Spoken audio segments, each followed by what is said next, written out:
is going to be a continuation from the previous read. If you've got a masculine energy, a karmic masculine who has been showing up in your energy field, feeling awfully regretful and woe is me, then this is a message for you. We have somebody who is in King of Cups, King of Wands, both in reverse energy, who is, as I mentioned, regretful. They are taking stock of the things they've invested in, quite possibly the partnerships they've taken part in. That could even be friends, family, cults and covens for some of you. 333 came up, so Masons could be involved, as well as other affiliations of the sort.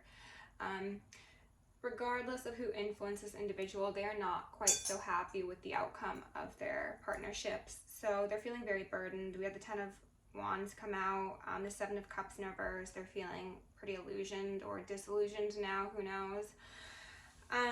Yeah, the songs that came through, pardon me, it was just one song, and the song is Comrade by Volcano Choir. And the whole energy of that album, which I don't know the name of, but I'll link down below, is very much like lost at sea. It's very much depth of your emotions, depression, sort of like stewing in the not so positive expressions of love. Okay, this is like heartache, heartbreak sort of vibes. So to go over the lyrics, what stood out to me was them saying, like I didn't know it, choking on the pulp of it. And there goes my throat chakra already. Like I didn't know it implies that somebody knew the truth of their actions, the consequences of their behavior. They deep down understood the path that they were on, even if they didn't want to actually fully own up to it, to themselves or to you, collective. And now somebody is choking on the pulp of it. They're choking on their words, on the truth. They are trying to force down something that is the consequence of their own action, and they're struggling, okay? And it says, Semper Fi, you kept me on your long line. Semper Fi means always faithful, and it is commonly used by Marines, so that could be relevant for you, or the concept of being always faithful, or somebody thinking that you were always going to be faithful could be relevant. I think that's something that a lot of light workers, chosen, elect, starseeds, empathetic individuals experience in their life. People think that we just have an endless supply of patience and loyalty and compassion and grace, and then when inevitably that runs out and we say no more, there is a sudden grasping at straws or grasping at the line. So it says, you kept me on your long line, tugging in the whole time, keep shining on. So collective, I imagined you on a boat somewhere holding on to this line, this lifeline of this individual who is behind you, struggling on some war-torn path, and you're holding on to their life, their light, your connection, and you're still trying to like get them on the right path. You're like, come on, let's go. You got that hold, but eventually you let go. That silent head grip can't do it no more. So you just can't do it anymore, right? You committed a lot of effort, time, energy, money, patience, heartache to trying to help another individual along their path. And at one point you were like, actually, like, I'm just out. I'm down for the count. And funny that I said that, because the next line I highlighted says, it's telling you there's a countdown. Oh damn, you're right, you were there a long time. This concept of a countdown keeps on coming up, and it feels kind of insidious for some of you. If you relate to the story of somebody doing magic, death magic, that could relate to a backfire. I hope that's not going to come up in this reading, but the countdown does keep on making an appearance, so there's some relevance in that. But inevitably, even if that's not the story, it was, again, the inevitability of, like, I know what's coming. I knew what was coming. Like, my actions were inevitably going to lead me in a direction, and there was only a matter of time before everything came crumbling down around me. And my throat is just going. I don't know if your person is like maybe crying so hard they're like losing their voice, or I don't know. Can we rebuke that, please? Thank you. You were there a long time. Yeah, you were very patient. My mind and my heart all spit up over. So this is somebody who feels like they've had their mind destroyed as well as their heart destroyed. If this is somebody who had magic done to them, this certainly speaks to the fact that they were illusioned, respective of that Seven of Cups. That would certainly make note of it. But I also got the feeling of somebody over-consuming and really making a mess of themselves, like a literal mess of themselves. Where'd you rise? You don't even lie to me. Say you ain't a comrade. Still you'd come back for a folly-ridden Romeo. Where'd you rise? Like, you're gone, you're outside of this person's view, you're in another stratosphere. You have soared beyond this individual, this experience, these people, like a phoenix, and that you don't even lie to me stood out, because maybe you were somebody who never ever lied to this person, or really lied, or whatever. But I think that it speaks to the concept of, you know, like, if you're in a relationship with somebody and you lie to them or you try and defend yourself, that still implies that you care to, like, maintain a dynamic, because if you don't care, you would just tell them the full-on truth, right? Like, regardless of how harsh it is, you're just like, I don't care to lie to you, here it is. So this person's like, you don't even lie to me, like, you don't even care to try and make me feel better or make this look better than it is. That's how little you care. Say you ain't a comrade, like, this person's trying to convince themselves. They're like, just like, say that, like, you're done with me, like, you're not done with me, right? Like, it's very sad energy collective, and it's heavy, and I don't really want to be picking up on it, but evidently there's a reason to be speaking on it today. So still you'd come back for a folly-ridden Romeo. Yeah, this is a fool. This is somebody who made very ill-thought-out decisions, who could have done a lot of really hurtful things to you throughout the length of your dynamic, and they are still trying to see themselves as a Romeo, right? Like, even in the best case scenario of, like, oh, that's my Romeo, that's not who that is. And in the actual definition of a Romeo, that's somebody who wanted you to kill yourself with them. That's not romance, right? That's pretty toxic. That's pretty low vibrational. So yeah, I chose a page out of the Angels A to Z, and we got a page from Islam that speaks of the angel of death, and then also something about how when an individual passes, they say that there are two angels that appear in the tomb, and they ask this individual questions concerning faith and doctrine, and one of them is positive, one of them is negative, and if you are evil, so to speak, you are shown pictures of hellfire that you will endure here and thereafter. And then the pious are given a glimpse of the eternal paradise that they will receive as their deserving reward. So somebody could be feeling very, very close to departing this earth collective, and that is page 221. That could be a confirmation for somebody. And maybe they're begging, pleading, trying to get you to pull back on that rope of theirs. And it gave me the feeling of the fates and how they snip lifelines, you know? And they're like, please, collective, divine feminine, divine masculine, like, make sure that you keep my lifeline safe, because I'm out to sea, lost at sea. And they're really scared. So yeah, it's gonna be a heavy read. It's a gloomy day, and as I mentioned, definitely a continuation from the first read. So let's go in with the soul's journey. This says failure. Okay, I understand that a mistake is only an opportunity to learn. This person had a lot of opportunities to learn, regardless of whether this is family, friends, romantic, whatever. You were very patient, like it said in the song. You were standing there for a long time. You, as an earth angel, an empress, an emperor, you were very understanding. You allowed them the ability to make mistakes in a loving, caring, kind, safe environment, and you hoped that if you did this long enough, they'd, you know, get some sense to them, and they didn't for the longest time. And now that they are, like, on death's doorstep, they're like, oh wait, now I see the error of my ways. And I don't think the divine has much sympathy for them in that sort of circumstance, to be entirely honest with you, collective. You might have more sympathy and empathy for them than the actual divine and avenging angels do, given how they've acted historically, okay?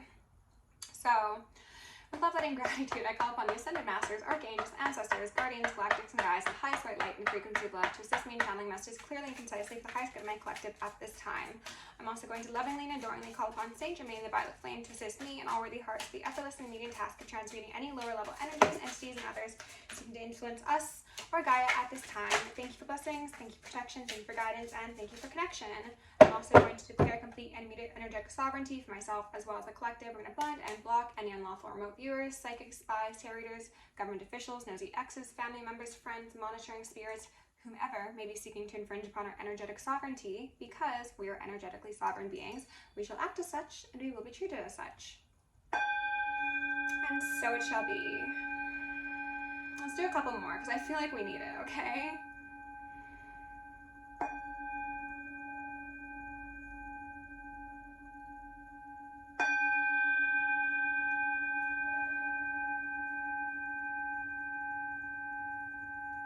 I got the image of like lightning striking, thunder occurring.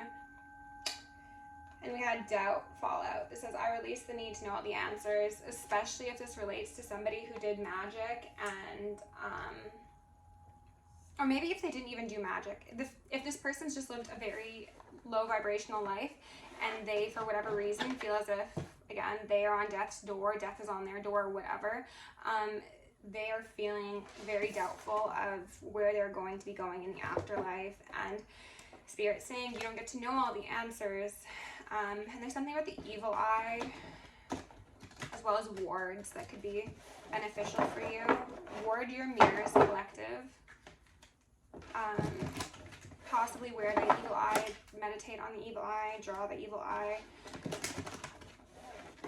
Yeah. Even if this person is really trying to get themselves on a upstanding path now, I think their desperation is going to be impacting you in a very unideal manner, okay? Guilt in reverse. Eesh. Grief. Okay. Guilt says, I release any beliefs that no longer assist in my soul's growth. So this makes me think of the feather heart, you know, passing into the underworld or the afterlife, heaven's kingdom. Your heart has to be light, it has to be pure, it has to be purified of these denser emotions that this individual is evidently experiencing in spades, okay? Grief says, I understand that losing something is an opportunity to appreciate it. This speaks to their connection with you. It absolutely does. I think that they're feeling quite regretful, as I mentioned, and when I was shuffling up, I also got hit with like a very heavy feeling in my chest of like severe regret, remorse, and like it's a devastating feeling, collective. So as I mentioned in the last video, please don't be celebrating that somebody's feeling this way. We don't need to accentuate somebody's very, very destructive patterns and experience.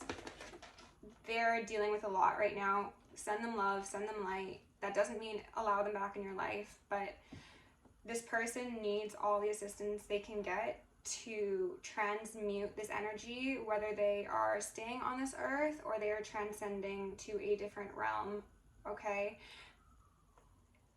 This is a test for you in compassion, and they're agreeing with that.